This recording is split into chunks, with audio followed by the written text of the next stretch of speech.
En este vídeo trataremos de dar sentido al concepto de reacción química. Trataremos de explicar de qué partes consta una reacción química, qué partes son de interés mencionar durante la escritura de una reacción química y qué verdaderamente expresa una reacción química una vez que está ajustada. Veremos también ese concepto, el concepto de ajuste químico. En principio, vamos a intentar partir desde cero, conocimientos lo más mundanos posibles. Imaginemos que tenemos cualquier sustancia A, vamos a denominar una sustancia A, que se junta con una sustancia B, con lo cual hacemos como una suma de ambas, para que al final nos dé una sustancia C y otra sustancia, por ejemplo, D.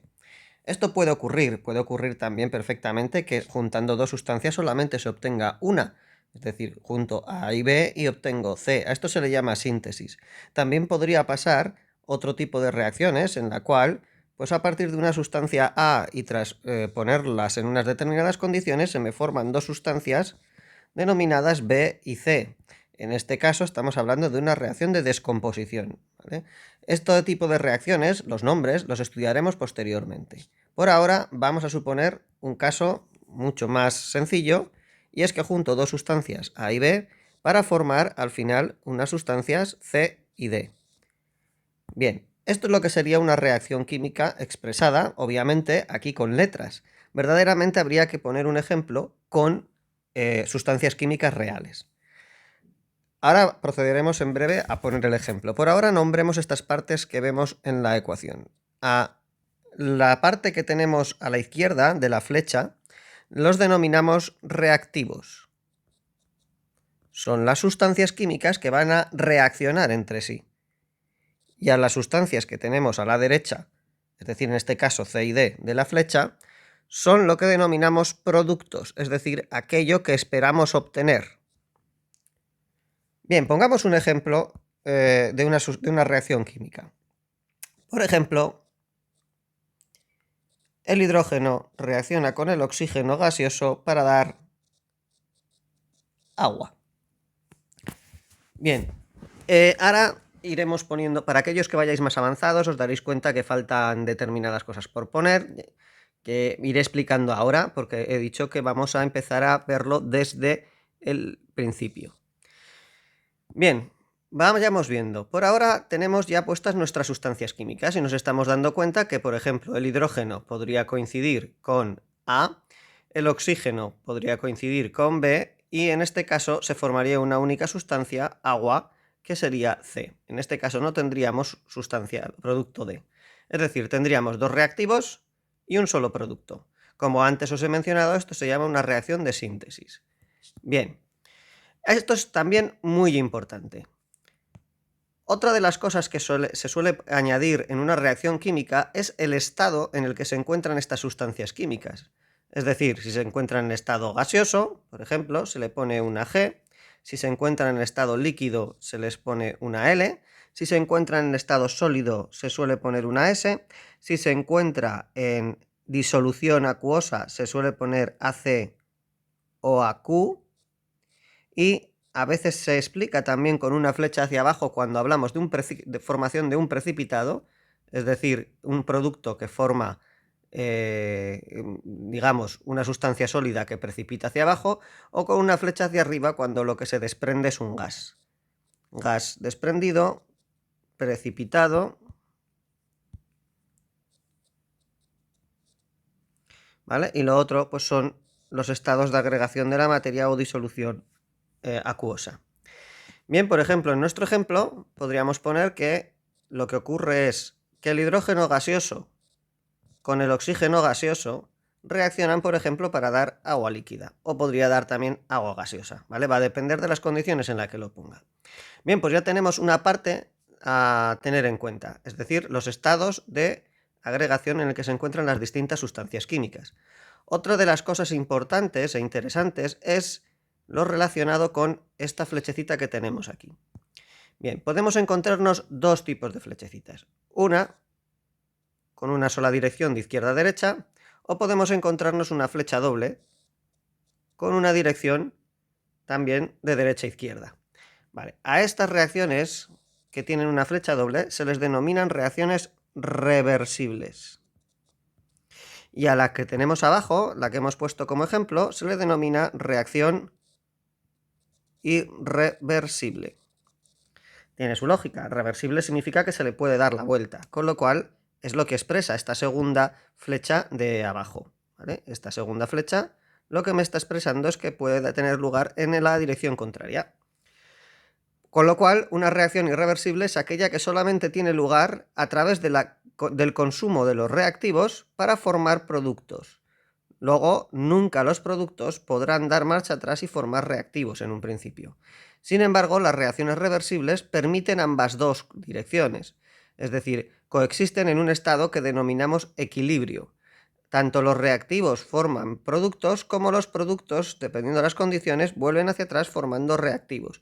De tal manera que, insisto, dependiendo de las condiciones a las cuales esté esta reacción química, pues la reacción irá más desplazada hacia la derecha o hacia la izquierda hasta llegar a un estado de equilibrio en el que coexistirán las tres sustancias en unas concentraciones determinadas. Vale. En nuestro caso, esta reacción no es irreversible, es una reacción reversible. Lo único que esta reacción necesitamos para poder dar lugar a una dirección u otra, unas condiciones determinadas. Bien, escribamos por ahora que esta ecuación pues sea reversible. Muy bien, ya entraremos más adelante a decir qué son o cómo se estudian las reacciones irreversibles y las reacciones reversibles. A ver, reacciones químicas. Vale, seguimos. Pues ya tenemos tres cosas que sabemos. Una, las sustancias químicas que se van a formar. Aquí tenemos los reactivos, aquí tenemos los productos. Otra, los estados de agregación que se suelen poner en este caso. Otra, el tipo de reacción que tenemos, si es reversible o irreversible. Otra de las informaciones que a veces se nos dan puede ser la energía que se desprende o que se absorbe. En este caso se suele representar como o bien de la siguiente manera. Vamos a poner, por ejemplo, estos datos no los voy a coger como verdaderos, ¿vale? Simplemente me los voy a inventar para que tengáis en cuenta cómo se puede poner. A veces se acompaña una reacción química de una constante termodinámica denominada entalpía. Este triangulito significa resta de la posición final menos la posición inicial, en este caso, ¿vale? Bueno, en este caso no hablamos de posición, sino la entalpía, con lo cual será la entalpía al final del proceso menos la entalpía al inicio del proceso. Obviamente esto, pues por ahora desconocéis qué significa la entalpía, ya lo veremos en otros vídeos, pero por ahora sí que quiero que entendáis que esto básicamente indica si la reacción necesita absorber calor, ¿vale? Que le apliquemos nosotros calor para que tenga lugar, o va a desprender la reacción mientras tiene lugar calor. Bien, es una forma simplificada de decirlo. Si el valor de la entalpía, esta variación de entalpía, es positivo, hablamos de una reacción endotérmica, es decir, que necesito aplicarle este calor. ¿A dónde se le aplica? Pues se le aplicará junto con los reactivos. Si este valor de entalpía en M de positivo es negativo, estamos hablando de una reacción denominada exotérmica. ¿Y qué significa? Pues que se va a desprender junto con los productos. Con lo cual muchas veces vemos esta forma de introducir la entalpía. La entalpía es un valor, al fin y al cabo, ¿vale? Con lo cual podemos suponer en este proceso que da 16, por ejemplo, vamos a poner kilojulios por mol, ¿vale? Unidades. Esto, insisto, por ahora no es necesario que lo sepáis, pero vemos que es positivo, que está sumando a los, en este caso está sumando a los productos, con lo cual, si está sumando a los productos es algo que se desprende, con lo cual debiera de ser negativa esa energía. Aunque aquí pongamos un más, verdaderamente le estamos diciendo que forma parte de los productos, con lo cual es algo que se está originando, ¿vale? La reacción química lo está originando, significa que lo va a desprender. Es decir, cuando yo mezclo hidrógeno gaseoso y oxígeno gaseoso, lo que ocurre es que se forma agua y se desprende esta cantidad de energía. ¿Vale? Esa cantidad de energía denominada en este caso entalpía. Vale. A veces podemos ver este más en vez de en este lado, lo podemos ver en el lado opuesto, es decir, verlo aquí. Por ejemplo, menos 16 kilojulios mol, perdón, más 16 kilojulios mol, y aquí el agua. Bueno, pues esto nos está diciendo que en este caso la reacción es endotérmica. Endotérmica, ¿por qué? Porque absorbe calor, está junto con los reactivos. Vale, ¿qué ocurre matemáticamente si yo paso este menos al otro lado suponiendo que esto es un igual? Pues que puedo obtener esto, que el oxígeno gaseoso junto con el hidrógeno gaseoso me dan el agua líquida menos, daros cuenta, porque aquí está sumando, si lo paso al otro lado de la ecuación, 16 kilojulios mol. Vale, esto lo que está indicando, este signo menos de aquí, quiere decir que hay que restárselo al valor de energía que tenga esto, con lo que quiere decir que habría que sumárselo a este otro lado. Nos está diciendo lo mismo que la reacción superior, que es una reacción de tipo endotérmico. Bien, todo esto lo veremos más adelante y explicaremos mejor en qué consiste. Por ahora simplemente que entendáis que algunas reacciones químicas contienen esto que denominamos este valor denominado entalpía, que hace referencia a la energía intercambiada en forma, entre otras cosas, de calor. Muy bien, pues básicamente esto es casi todo lo que tenemos que saber de una reacción química. Nos queda una cosilla que no es baladí, vamos a decir que es bastante importante, que son lo que denominamos coeficientes estequiométricos. Vamos a ver. Coeficiente estequiométrico. Y esto es de lo más importante dentro de una reacción química. Un coeficiente estequiométrico no es más que un número que se pone delante de cada una de las fórmulas que tenemos de cada una de las sustancias. En este caso tenemos 3 sustancias, con lo cual le vamos a poner A, B, C, y cada una de estas letras posteriormente va a ser un número. Pero ahora vamos a explicar qué significan estos números que tenemos que poner delante. Bien, hay una ley química denominada Ley de Conservación de la Masa de Lavoisier, que indica que cuando tiene lugar una reacción química, la masa de las sustancias que hay en el lado derecho, en el lado izquierdo, es decir, la masa de los reactivos, tiene que ser igual a la masa de los productos. Es decir, no se pierde sustancias químicas durante una reacción. Eso quiere decir que si aquí tengo 2 hidrógenos, al otro lado tendría que tener 2 hidrógenos, y por ahora veo que se cumple.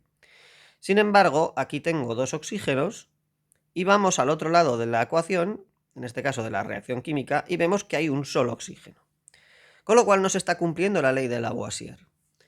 Vale, Lavoisier realizó esta serie de experimentos viendo que en algún momento algunas reacciones químicas perdían, no cumplían esta reacción. Pero eso era debido a que se formaban sustancias gaseosas, entre otras, que se desprendían a través de un recipiente abierto y obviamente ya si se pesaban no daban lo mismo. Vamos a hacer una prueba. Imaginemos que nosotros hacemos una reacción química y la pesamos en una balanza y nos da 16 gramos, por ejemplo. Vale. Aquí hemos añadido nuestros 2 reactivos. Pasado un tiempo, esta reacción sigue pesándose y nos damos cuenta de que ha variado a 12 gramos. Aquí se nos ha formado nuestro posible producto y aquí teníamos nuestros reactivos iniciales. Los hemos añadido y aquí se nos forman nuestros productos. Vale. Nos damos cuenta de que aquí hay 16 gramos y aquí hay 12. Eso quiere decir que se han perdido 4 gramos. ¿Qué quiere decir verdaderamente, o qué quería decir para Lavoisier esta pérdida de 4 gramos? Pues podían suponer 2 cosas en aquel momento. O bien que no se conservaba la masa, o bien que se conservaba la masa y que se había perdido de algún modo esos 4 gramos. ¿Cómo se podían haber perdido? Bueno, pues por ejemplo, como he dicho antes, por la formación de un gas, ¿vale?, que al no haber sido recogido, se ha perdido junto con las moléculas de ese gas en el aire. con lo cual no aparecen dentro de esta masa que hemos pesado. Para ello lo que se hizo fueron experimentos, por ejemplo, con recipientes cerrados, de tal manera que las moléculas de este gas, en vez de perderse o desperdiciarse al aire, ¿no? Digamos, al resto de la estancia, se quedasen dentro de este recipiente. Así, una vez que nosotros echamos los reactivos y los cerramos, pues nos damos cuenta de que se cumple esta ley de conservación de la masa. Vale. Un experimento que se puede realizar para ver esto en casa es muy sencillo. No vamos a entrar en las ecuaciones químicas, en las fórmulas químicas de estas sustancias, pero sí al menos en que si queréis comprobar que funciona, que la masa se conserva, podemos realizar el siguiente experimento. Si cogemos una botella, ¿vale?, determinada, y le añadimos vinagre dentro, la pesamos, pero antes justo de esa pesada vamos a añadir aquí una cierta cantidad de un globo, vamos a poner un globo atado, esto va a ser un globo, y aquí dentro le vamos a echar bicarbonato. Bicarbonato, ¿vale? Por ejemplo, sódico, que podemos tener en casa. Y aquí dentro hemos dicho vinagre. Vale, lo que va a ocurrir una vez que este bicarbonato caiga dentro de la botella con vinagre es que se va a formar, entre otras cosas, un gas. Y lo veremos de tal manera que lo que va a ocurrir es lo siguiente. Una vez que volquemos cojamos este globo, digamos, cojamos el globo, lo pongamos recto hacia arriba y dejemos caer el bicarbonato hacia abajo, nos va a ocurrir lo siguiente. Dentro de esta botella va a tener lugar una reacción química entre el vinagre y digamos, bueno, el ácido acético del vinagre, que es una de las partes que, ya os he dicho, no vamos a entrar en las fórmulas químicas ahora mismo, pero vamos a mirar también esta pesada. Y en este caso, el bicarbonato. Se va a ir formando entre otros, uno de los productos va a ser un gas. No voy a entrar a decir qué gas es el que se forma. Y lo vamos a comprobar en que el globo se va a hinchar. Este globo va a estar hinchado. De tal manera que aquí dentro van a estar las moléculas del gas. Es como si lo tuviésemos cerrado. Esta pesada que tenemos inicialmente y esta pesada que tenemos posteriormente, al no permitir que las sustancias salgan, es decir, se liberen al exterior de nuestro dispositivo inventado, debieran de tener el mismo valor. Es decir, el peso que tenemos antes de que se produzca la reacción química, simplemente con el recipiente, tanto el globo como la botella, y los dos reactivos separados, el bicarbonato aquí y el vinagre aquí, tienen que tener un peso similar al que tiene el mismo recipiente con el mismo globo, pero ahora mismo con los productos que se han formado tras esta reacción química, entre ellas uno de los gases. Esto podéis comprobarlo en casa y es una cosa pues bastante interesante para ver que se cumple la ley de conservación de la masa. Muy bien, pues si esta ley se cumple, quiere decir que no se pierde ningún tipo de sustancia química, porque tienen que pesar igual. Y esto es muy sencillo de entenderlo.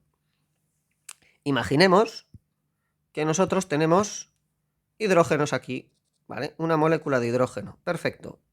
Vemos que este 2 lo que indica es que tenemos dos átomos de este hidrógeno, unidos formando una molécula, con lo cual vamos a representar al hidrógeno con una bolita amarilla. Aquí nos está indicando que tenemos átomos de oxígeno. Vamos a representar a los átomos de oxígeno, por ejemplo, con una bolita azul, ¿vale? Y como vemos que hay un 2, pues tenemos dos átomos. Perfecto. ¿Cuántos tenemos aquí? Bueno, oxígeno hemos dicho que lo vamos a poner de color azul, con lo cual oxígenos tenemos uno aquí en la molécula de agua. Sin embargo, hidrógenos tenemos dos. Vale, voy a pintar la unión en este caso, ya que no son iguales, la voy a pintar de... bueno, da igual. La iba a pintar de negro, no me he dejado. Ahora lo pintamos de negro. Así están unidas en este caso los productos, ¿vale? El producto y los dos reactivos. Aquí tenemos uno de los reactivos, otro de los reactivos, y aquí tenemos el producto que está formado por un átomo de oxígeno y dos de hidrógeno. Bueno, pues nos damos cuenta que si cada una de las... imaginaros que estos son bloquecitos de Lego, de piezas de Lego de distinto color y de distinta forma y tamaño, pues estos bloques amarillos, y que serán iguales, cada uno de ellos, cada uno de los dos átomos de hidrógeno, pesará lo mismo. Sin embargo, estos dos bloquecitos azules pesarán cada uno de ellos lo mismo, pero distinto a lo que pesarán estos átomos de hidrógeno que hay aquí. Pues entonces, si sumamos aquí, tenemos 2 veces las piezas azules más 2 veces las piezas amarillas. Sin embargo, aquí tenemos 2 piezas amarillas, pero solamente una azul. Aquí es donde entran en juego estos números denominados coeficientes estequiométricos, que aquí hemos representado con las letras A, B y C y que ahora las sustituiremos por números. Lo que hay que hacer es que se cumpla la ley de conservación de la masa, es decir, que lo que van a pesar estas piezas en este lado tiene que ser lo mismo que lo que van a pesar las piezas en el lado opuesto, es decir, en los productos. Y eso solamente se consigue si hay el mismo número de piezas de cada uno de los átomos que hay en los reactivos y hay igual número de átomos en los productos. Para ello existen estos coeficientes, para ajustar eso. ¿Y cómo lo ajustaremos? Bueno, pues vamos a verlo ahora mismo. Vamos a quitar las letras A, B y C y vamos a tratar de sustituirlas por unos números de tal manera que consiga que haya el mismo número de átomos de hidrógeno en el lado derecho y en el izquierdo y el mismo número de átomos en el lado de oxígeno, en el lado de los reactivos que en el de los productos. Muy bien, veamos. Aquí inicialmente tenemos el mismo número de hidrógenos en los reactivos que en los productos, con lo cual no vamos a tocarlos. Sin embargo, sí vemos que lo que está cambiando en los reactivos es que tenemos 2 átomos de oxígeno, mientras que en los productos tenemos solamente uno. Para poder tener el mismo número, necesito multiplicar por 2 aquí delante las moléculas de agua, de tal manera que en vez de tener una molécula de agua, ahora tenga 2 moléculas de agua. Habré duplicado, ese es el 2 que he puesto delante, que es el coeficiente estequiométrico. Lo que hace es multiplicar al conjunto de esta molécula, es decir, duplicar, en este caso, como lo he multiplicado por 2, las moléculas que tenía inicialmente. De esta manera acabo de ajustar, si os dais cuenta, el número de moléculas, el número de átomos de oxígeno. Aquí tenemos un átomo de oxígeno y 2 átomos de oxígeno. Y aquí tenemos 1 y 2. ¿Pero qué ha pasado al multiplicar por 2 a este agua? Pues que ahora se me han descompensado los átomos de hidrógeno. Cuando aquí tenía 1 y 2 inicialmente, al multiplicar por 2 aquí, lo que me ha pasado es que antes, que sí que estaban ajustados, ahora no los tengo ajustados, tengo 3 y 4. Pero bueno, se ve muy claramente que si quiero tener 4, como aquí, lo único que tengo que hacer es de nuevo multiplicar por 2 delante al hidrógeno. De tal manera que estos 2 por estos 2 hacen 4, con lo cual tendría 2 moléculas de hidrógeno. Y así tendría 3 y 4. Y ahora, si me doy cuenta, una vez que he puesto estos números delante, vamos a ver exactamente si tengo las mismas piezas en los reactivos que en los productos. Por ejemplo, tengo 1, 2, 3 y 4 piezas amarillas que corresponden a átomos de hidrógeno en los reactivos y 1, 2, 3, 4 piezas amarillas en los productos que corresponden a los átomos de hidrógeno también.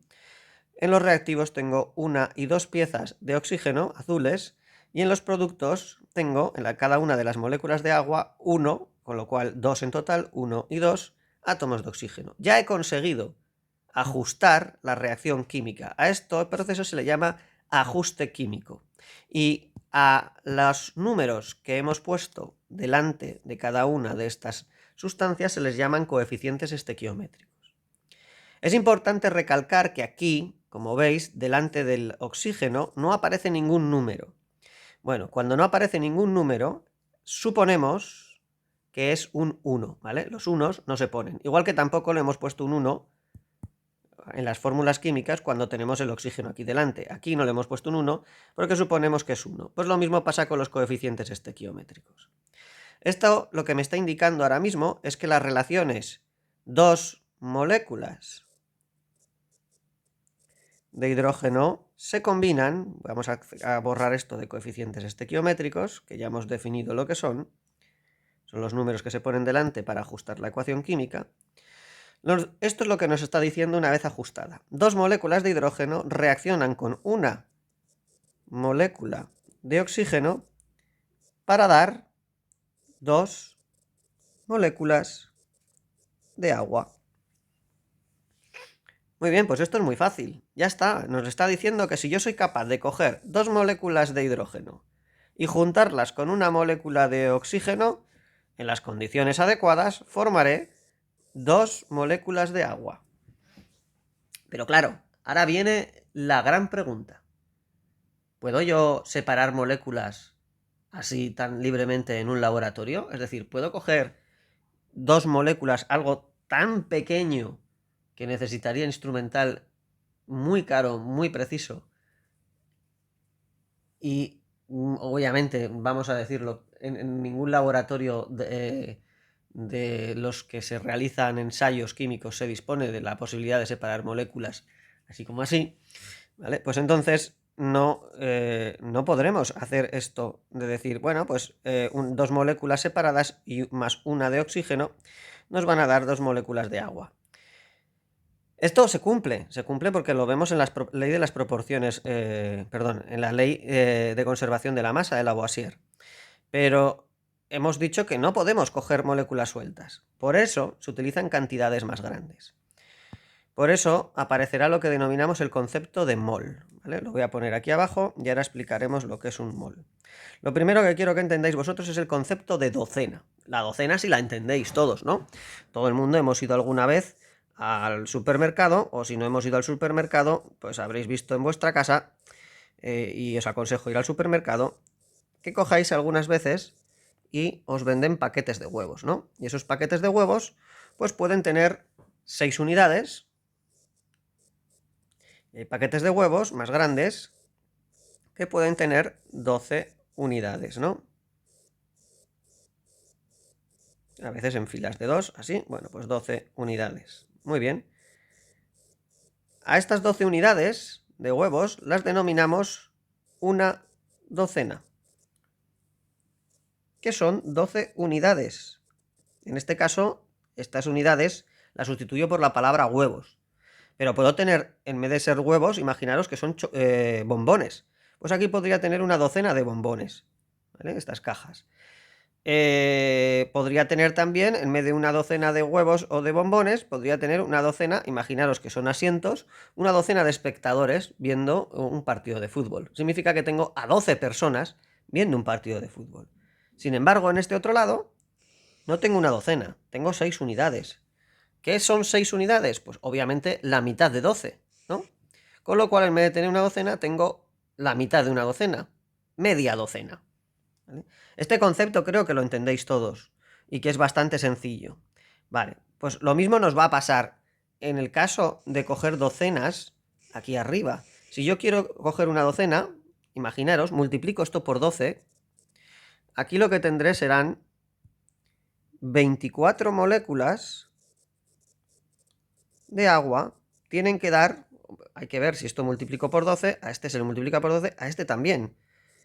24 moléculas de hidrógeno, reaccionan con 12 moléculas de oxígeno para dar, pues obviamente 12 por 2, 24 moléculas de agua. Esta es la relación que me están dando, ¿vale? La relación de sus coeficientes estequiométricos me indica que por cada 2 moléculas de hidrógeno más una molécula de oxígeno se me forman 2 de agua. Pues si en vez de 2 tengo 24, pues aquí necesitaré 12 y se me formarán 24. Igualmente, si en vez de multiplicarlo por 12 lo hubiese multiplicado por 6. Si esto lo hubiese multiplicado por 6, tendríamos lo siguiente. Bueno, vamos a borrarlo, que va a ser más fácil así. Si esto lo multiplico por 6, imaginaros, pues tendré 12 moléculas de hidrógeno más más 6 moléculas de oxígeno me dan 12 moléculas de agua. Esto significa que tengo una docena de moléculas de agua y media docena de moléculas, una docena de moléculas de hidrógeno más media docena de moléculas de oxígeno me dan una docena de moléculas de agua. Hablamos de docena porque conocemos que son 12 unidades. Y hablamos de media docena porque conocemos que corresponde a 6 unidades. Bueno, pues aquí volvemos a tener un problema, y es que tampoco, si no somos capaces de separar una molécula, pues 12 moléculas todavía parece más difícil poder separarlos, ¿no? Podría parecer más fácil porque hay más cantidad, pero igualmente tengo que poder contar de una en una. Bueno, pues el mol nos sirve como concepto similar al de docena.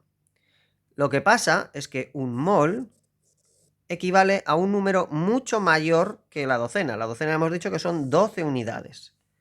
Vale, pues un mol corresponde a todas estas unidades. 6,022 por 10 a la 23 unidades. ¿Qué significa eso? Bueno, pues ahora vamos a ver exactamente lo que significa esto. Bien, este 10 a la 23 lo que significa es que hay que multiplicar por 10 23 veces este número. Lo que significa que se van a formar 6, 0, 2, 2 y todavía nos quedan, ya hemos gastado 3 ceros, 20 ceros más. 1, 2, 3, 4, 5, 6, 7, 8, 9, 10, 11, 12, 13, 14, 15, 16, 17, 18, 19, 20 ceros. Un poco más y no me caben.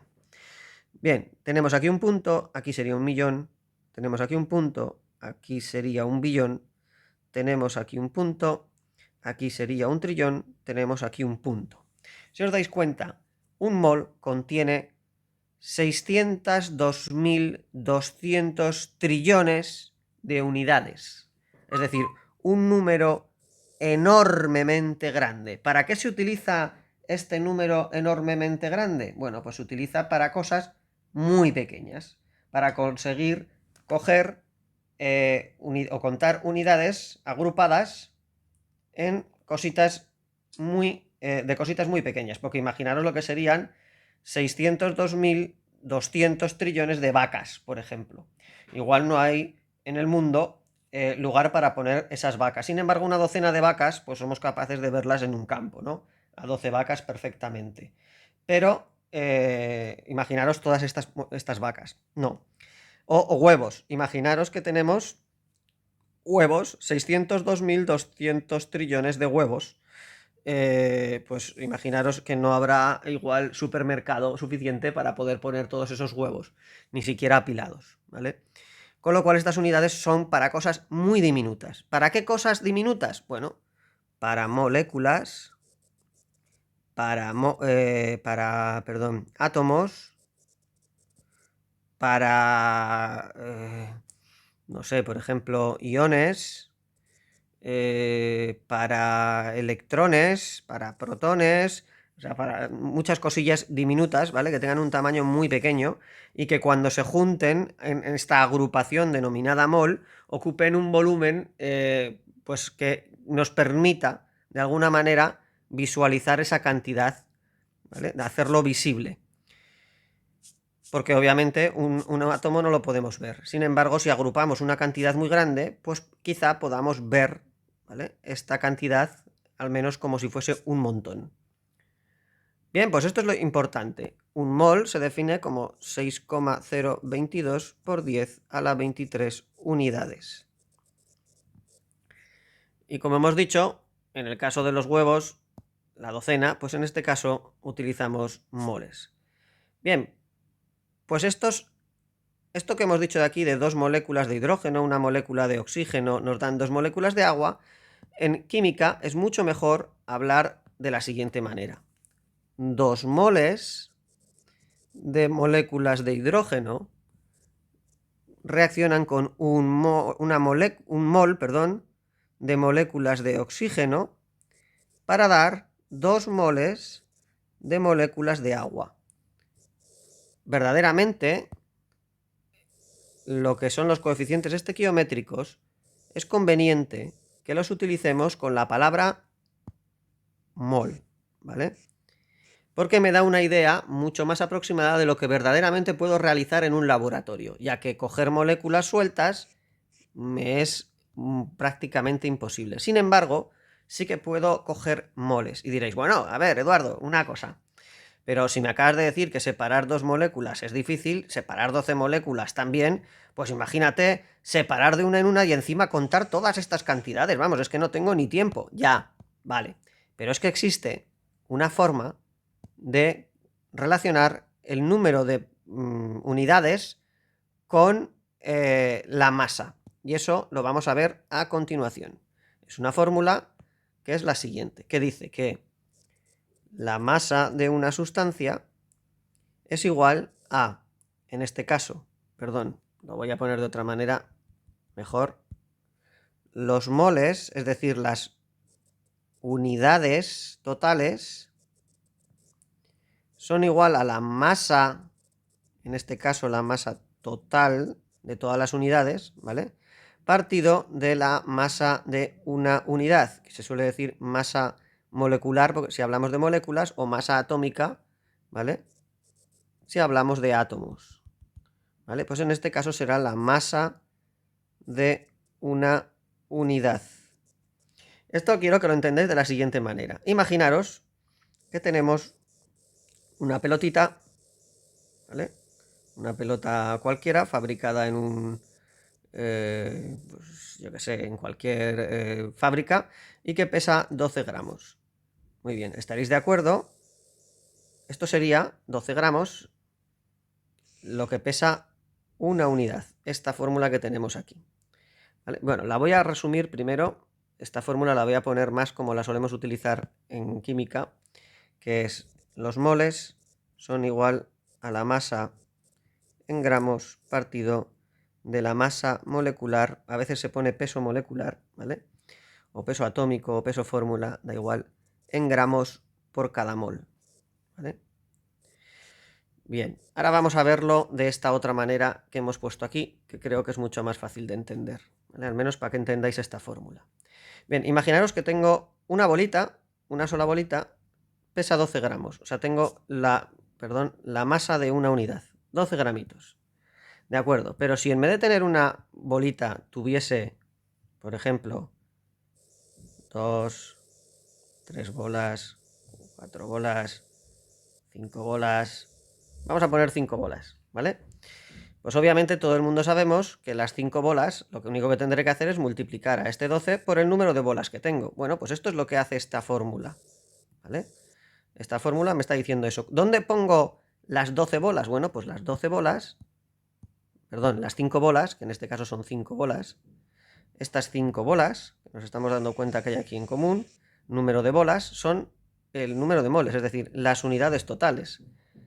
En este caso, es decir, tengo 5 unidades a 12 gramos cada unidad, 12 gramos por unidad, tendremos cuál es la masa total de las 5. Esto es lo que yo desconozco.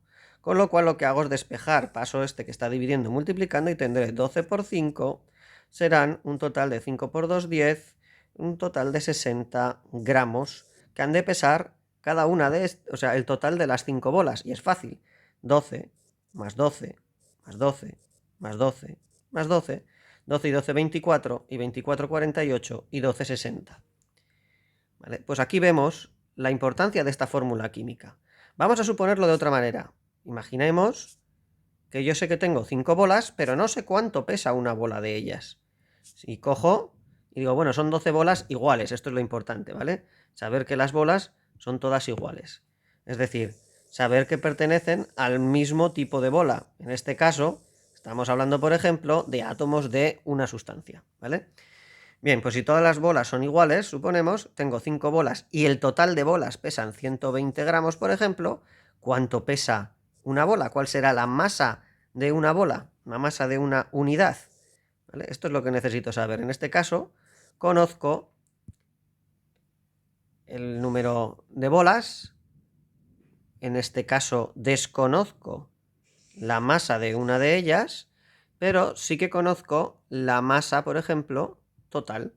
La masa de todas ellas, es decir, todas ellas juntas, pesan, por ejemplo, 120 gramos, con lo cual conozco esto. Conociendo estas dos cifras, pues la que tengo que despejar es la de abajo. Si la despejo y la paso al otro lado, y esta la paso dividiendo, tendré que al final tengo que la masa molecular es igual a 120 gramos dividido entre 5. Si divido esto, pues masa molecular, esto me da, dividido entre 5, un total de 24 gramos por unidad. Es decir, gramos por bolita. Pues esto es lo que vamos a hacer en la química, ¿vale? Lo que nosotros vamos a conocer es, en este caso, qué masa necesito pesar para que haya una cierta cantidad de moléculas, cada una de ellas pesando una determinada sustancia. ¿Dónde puedo encontrar estas masas de las moléculas? Bueno, pues en la tabla periódica. Si recordáis, en la tabla periódica aparecen las masas de cada uno de los átomos que nosotros tenemos. Voy a borrar esto para intentar hacer un ejemplo ahora. Imaginemos que quiero conocer en una molécula de agua cuántos moles hay si yo tengo 120 gramos de agua. Muy bien, pues lo primero que tendré que saber, yo no sé cuántos moles hay, es decir, cuántas unidades tengo, lo que voy a hacer es lo siguiente. Necesito conocer cuál es la masa de una unidad de agua. Entonces lo que voy es a la tabla periódica y miro cuánto pesa un átomo de oxígeno, porque sé que hay un átomo de oxígeno, y cuánto pesa un átomo de hidrógeno. ¿Vale? ¿Cuál es la masa, mejor dicho, de un átomo de oxígeno y cuál es la masa de un átomo de hidrógeno? Obviamente aquí tengo dos hidrógenos, con lo cual tendré que multiplicarlo por 2. Bien, esta masa atómica del oxígeno es 16 aproximadamente, y la masa atómica del hidrógeno es aproximadamente 1. Con lo cual, la masa molecular del agua son 16 más 1 porque hay dos átomos. Con lo cual, 16 más 1 por 2 es lo mismo que 18. Ya conozco la masa molecular, ya conozco la masa total de agua que tengo, con lo cual verdaderamente en este caso estoy conociendo esta masa total y estoy conociendo esta parte en azul, la masa de una unidad. La masa de una unidad es esto, la masa total es este 120, con lo cual lo que voy a calcular son los moles. Con lo cual lo único que tengo que hacer es el cálculo, que el número de moles es igual a la masa total, 120 gramos, partido de la masa molecular de una unidad, o sea, de una molécula de agua, que es 18 gramos por cada molécula de agua, cada mol. Si nos damos cuenta, nos da 120 entre 18, que si vamos, en este caso, a la calculadora, pues cojo esos 120, los divido entre 18 y me da 6,67 moles, o 6,7 moles, vamos a poner, ¿vale? Nos da 6,7 moles. ¿Moles de qué? De moléculas de agua. ¿Cuántas unidades hay en esas moléculas de agua? Muy bien, pues si sabemos que un mol contiene todas estas unidades, pues lo único que tendré que hacer es 6,7 moles, lo multiplico por 6,022 por 10 a la 23 unidades que hay por cada mol, de tal manera que los moles se van y lo único que me queda es 6,7 multiplicado por el número de unidades. Es decir, volveríamos aquí y lo que haríamos sería coger esta cantidad que tenemos aquí, 6,7, vamos a ponerla ya más o menos redondeada, lo multiplicamos por, voy a poner un paréntesis, en este caso 6,022 por 10 elevado a la 23. Cerramos esto y nos da un total de 4, vamos a decir más o menos 4, vamos a eliminar estos decimales, ¿vale? Porque por redondeo el 3 esto seguiría dando 0. 4 por 10 elevado a la 24. Con lo cual, si volvemos a la que tenemos aquí, tendríamos 4 por 10 a la 24 moléculas de agua en 120 gramos. Esto es lo que tendríamos, toda esta cantidad de moléculas de agua en los 120 gramos de agua que hemos cogido. Imaginaros la cantidad de moléculas de agua que hay en 120 gramos.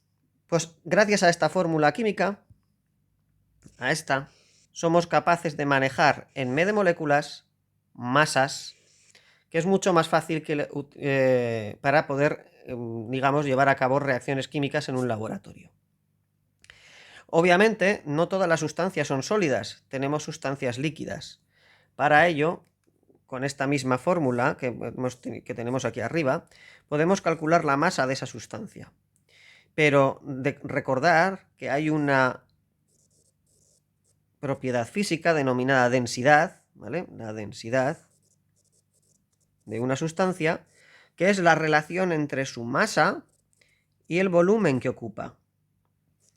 Muy bien, pues si yo sé la masa de esa sustancia, por ejemplo, en el ejemplo que hemos calculado antes, si sé la masa de agua, que hemos dicho que son 120 gramos, si conozco la densidad de ese agua, que está en tablas, dependiendo la temperatura a la que nos encontremos, pues puedo calcular el volumen que va a ocupar esos 120 gramos de agua debido a la densidad que ocupan. Podemos entender esto de una manera, de un ejemplo como el siguiente. Todos podemos suponer que podemos pesar un trozo de hierro, que es claro, ¿no? Este ejemplo, alguna vez igual lo habéis escuchado, y decir, ¿cuánto un kilo de hierro ocupa el mismo volumen que un kilo de paja? ¿O que un kilo de plumas de oca? Pues obviamente no, porque el hierro sabemos que pesa más, voy a poner entre comillas ese pesa más, ¿no? Eso es debido a que tiene una densidad diferente, tiene una densidad mucho mayor y entonces produce que el volumen sea menor. Daros cuenta, si la densidad es más grande, el volumen tiene que ser más pequeño para que la masa sea igual. Vamos a suponer la misma masa, en este caso, pero para algo que tiene una densidad más pequeña. Si quiero que esta densidad sea más pequeña, tendré que aumentar este volumen de aquí. ¿Vale? Y es lo que ocurre en el caso de, por ejemplo, la paja, ¿vale? Por eso la paja ocupa mucho más, un kilo de paja ocupa mucho más volumen que un kilo de hierro, porque su densidad es distinta. Bueno, pues esto es otra de las cosas que podemos tener en cuenta. Si yo soy capaz de conocer la masa de una determinada sustancia, pues a través de la densidad seré capaz de conseguir el volumen de esa sustancia. Así que para sustancias líquidas en el laboratorio podré calcular el volumen teniendo en cuenta la densidad. Y para sustancias, líquidas o gases, que los gases también ocupan un determinado volumen, es decir, sustancias fluidas, ¿vale? Y que no sean fáciles de pesar. Sin embargo, las masas pues, suelen utilizarse para sustancias sólidas. A pesar de que no me impide nada calcular cuál será la masa que ocupa un determinado gas, porque la puedo calcular igualmente a través de la densidad o de otras fórmulas químicas, como veremos posteriormente, ¿vale? Como es la ecuación de los gases ideales, etcétera, etcétera, pero que a día de hoy simplemente lo que quiero que entendáis es este concepto, ¿vale? El concepto de la relación moles-masa, masa molecular, densidad, masa-volumen, y la relación que hay en el concepto mol con 6,022 por 10 a la 23 unidades. Para terminar el vídeo quiero hacer hincapié a dos cosillas. Una, encontraréis, si buscáis la definición de mol, esta definición, que es unidad de cantidad de materia del sistema internacional, símbolo mol, equivale a la masa de tantas unidades elementales, átomos, moléculas, iones, electrones, etc., como átomos hay en 0,012 kilogramos, o sea, en 12 gramos de carbono 12. Bien, esta es la sustancia que se ha elegido como patrón. El patrón es el carbono 12, el átomo de carbono 12, uno de los isótopos del carbono. Entonces, la definición viene en base a él, ¿vale? Como igual que se define el metro, a pesar de que todos podemos saber lo que es un metro, ¿vale? En base a un objeto determinado que se mantiene en la casa de unidades y medidas. Bueno, esto es cosas que hay que medir, ¿vale? Igual que el tiempo tiene su patrón, etcétera, etcétera. Pero esto es la definición a partir del patrón. Pero la definición que a nosotros nos interesa para conocer el número de moléculas es la relación que hay entre un mol y la cantidad de unidades que hay dentro de ese paquete que denominamos mol. Vamos a dar una última vuelta al concepto de mol. Vale, aquí tenemos unas 3 vaquitas sonrientes. Muy bien, están las vacas muy majitas mirando a la cámara como si quisiesen posar. El caso es que si yo digo que ¿cuántas docenas de vacas hay aquí? Bueno, pues diremos, una docena no hay porque serían 12 vacas y 12 no tenemos. ¿Tenemos media docena serían 6 vacas, con lo cual no tenemos una media docena. ¿Cuántas vacas hay? Tenemos 3. ¿Y 3 qué es? Bueno, pues se obtiene a partir de la docena dividiendo entre 4, ¿no? Y tenemos un 3, con lo cual tenemos un cuarto de docena. ¿Estáis de acuerdo? Un cuarto de docena, que es un cuarto por 12. Y si nos damos cuenta, esto da 3. ¿Vale? Esto es muy fácil de entender. Pues lo mismo pasa con los moles, ¿no? En vez de docenas, si en vez de hablar de 12, hablamos de 6,0 por 10 a la 23 unidades. Vale. Bien. Pero no es esto lo que yo quiero que entendáis. Lo que quiero que entendáis es lo siguiente. ¿Cuántas vacas hay aquí? Hay 3 vacas. Tenemos 3 vacas. ¿Cuántas orejas hay en esta foto? Bueno, tenemos en cuenta que aquí la oreja de esta vaca no se ve, ¿vale? Con lo cual vamos a pintar. Ay, bueno, mirar, jeje, no hay 3 vacas, hay 4, aquí hay una, lo que pasa es que es tan oscurita que no se ve, Bueno, pues vamos a poner 4 vacas. Hay 4 vacas, con lo cual tenemos un tercio de docena, ¿vale? Pero bueno, 4 vacas. Con lo cual, ¿cuántas orejas hay? Bueno, pues si cada vaca tiene 2 orejas, a pesar de que no se ve aquí la oreja, ya se la pinto yo, ¿vale? Vamos a suponer que hay 8 orejas, porque sabemos que hay 2 orejas por vaca, ¿no? ¿Cuántos ojos hay? Bueno, pues sabemos que ojos, si no le falta ninguno a ninguno, también tendremos 8 ojos, porque sabemos que hay 2 por cada por cada vaca, ¿no? 2 ojos por cada vaca. ¿Cuántas patas hay? Bueno, pues ojo, aquí sabemos que si no hay patas, si no hay ninguna coja, en este caso tendremos 4 patas por cada vaca, ¿no? 4 patas por vaca. Y como tenemos 4 vacas, tendremos 4 por 4, 16 patas. ¿Vale? Muy bien, pues esto lo podemos utilizar también para las moléculas. Imaginaros que tengo una molécula de agua. ¿Cuántos átomos de oxígeno tengo? Pues uno. En una molécula de agua tengo un átomo de oxígeno. ¿Cuántos átomos de hidrógeno tengo? Coño, pues obviamente aquí hay un 2, pues 2. ¿Vale? Aquí no hay ningún problema, lo vemos muy claro. Imaginemos este otro compuesto, ¿vale? Denominado ácido sulfúrico. Ya lo hemos visto en este caso la formulación química. ¿Cuántos átomos de hidrógeno hay por cada por cada molécula de estas? Pues tendremos 2 átomos. ¿Cuántos átomos de oxígeno hay? Pues tendremos 4. ¿Y cuántos átomos de azufre tenemos? Pues tenemos 1. 1 por cada molécula. Vale. Y si yo te digo que en vez de tener una molécula tengo 0,24 moles de ácido sulfúrico, bueno, pues lo que yo tengo que saber, y me preguntan cuántos átomos de oxígeno, de hidrógeno y de azufre hay. Bueno, pues lo primero que tengo que saber es que están agrupadas. En este caso no tengo una sola molécula, tengo muchas moléculas agrupadas en un paquetito denominado mol. Entonces, si yo tengo 0,24 moles, lo primero que tendré que calcular es cuántas unidades hay en 0,24 moles. Entonces, lo que hago es multiplicarlo por la cantidad de unidades que hay en un mol. En este caso, unidades de ácido sulfúrico.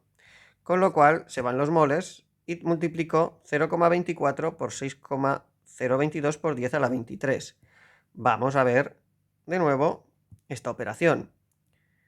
Con lo cual lo que tenemos es 0,24, perdón, 0,24 por lo que es un mol, en este caso, voy a poner entre paréntesis, 6,022 por 10 elevado a la 23 unidades.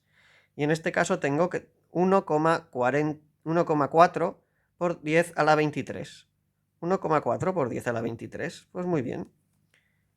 Tengo 1,4 por 10 a la 23 unidades, o sea, moléculas de H2SO4. Bueno, voy a ponerlo un poquito mejor, que se ve aquí. A la 23 moléculas de H2SO4. Entonces, ahora viene la pregunta.